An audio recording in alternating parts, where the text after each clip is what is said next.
আসসালামু আলাইকুম viewers, লিয়ানাস blog চ্যানেলে আপনাদের আরও একবার ওয়েলকাম জানিয়ে স্টার্ট করছি।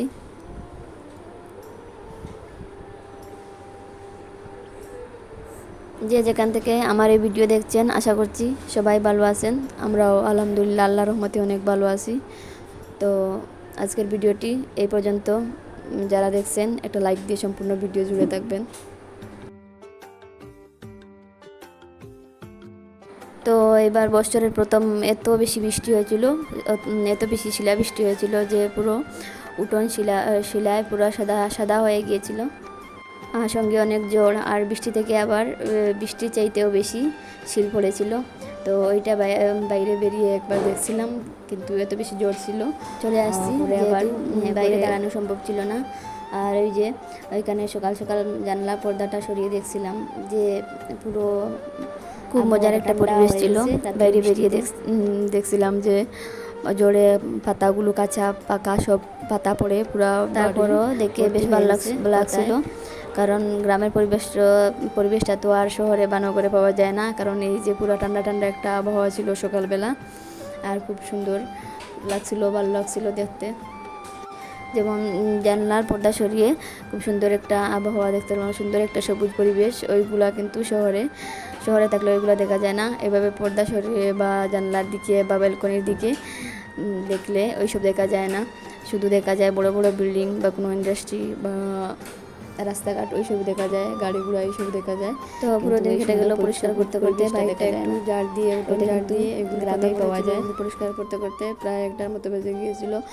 আর স্কুল বন্ধ ছিল হোলির জন্য, ওই জন্য হোলির বন্ধ ছিল, ওই জন্যই একটু টাইম নিয়ে সব কিছু পরিষ্কার করতে পেরেছি একদিনে। না হয় একদিনে এগুলো আমার করা সম্ভব ছিল না।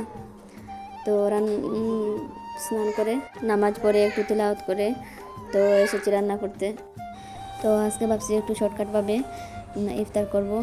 ইফতার বলতে আজকে ইফতারের কিছু আলাদা করে বানাবো না। আজকে ভাবছি কিন্তু এই মাছগুলো আমি বাড়ি থেকে কিনে নিয়েছি, ওগুলো বাজার থেকে আনিনি। বাজার থেকে মাছ আনলে কি হয়, মানে শুধু মোরা মাছ পাওয়া যায়, এইভাবে তাজা মাছ পাওয়া যায় না। মাছগুলো কীভাবে নড়াচড়া করছে, আর এই ধরনের মাছ খেতেও অনেক স্বাদ।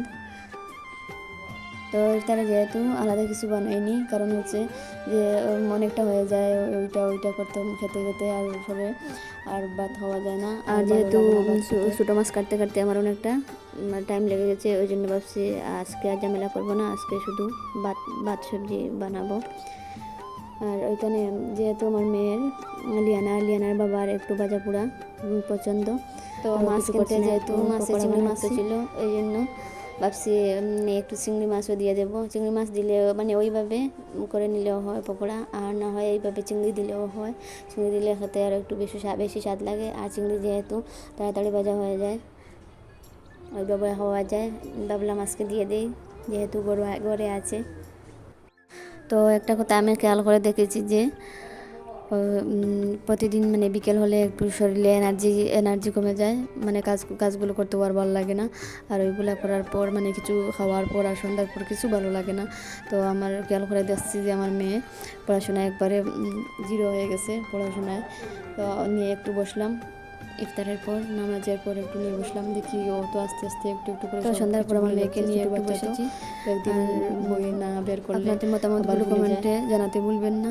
আর প্লিজ আমার চ্যানেলটা সাবস্ক্রাইব করে পাশে থাকবেন, যাতে করে আমার পরবর্তী ভিডিওগুলো দেখতে পারেন।